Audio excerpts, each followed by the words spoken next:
Здравейте, аз съм Даниел и днес в Minecraft ще ви покажа как да направите Wither, Iron Golem и Snow Golem. Сега да си вляза в нов Word. Щото са ми глупави. И да отида в другата стая, за да не пречи майка ми. Но на креатив пише си някакъв код, не ме интересува. Така. И ето заради ми. Качвам се тука.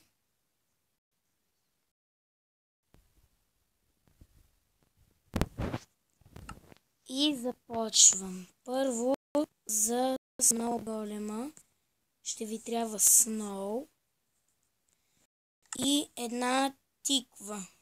Каквато иде. И светеща може. И обикновено.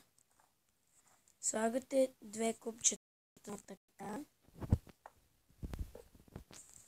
И по една тиква отгоре. И вижте как изглежда.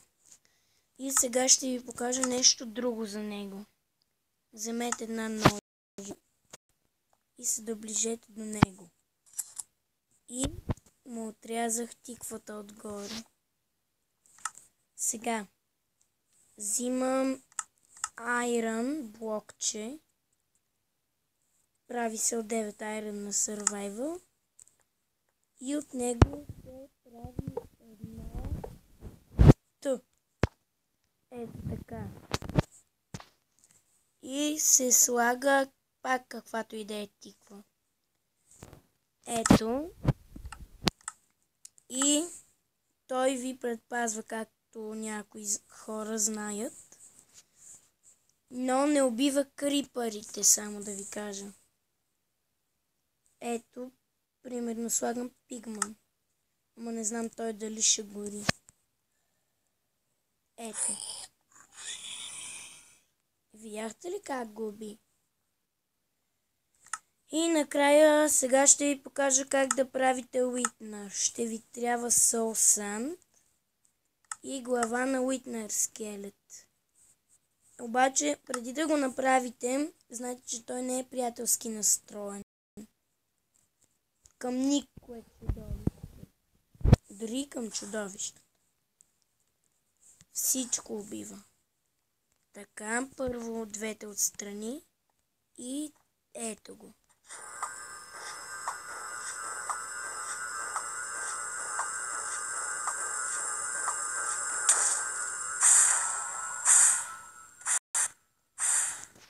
И ето го, гледайте, всичко се разрушава. Та и вие ще поставям пигмани.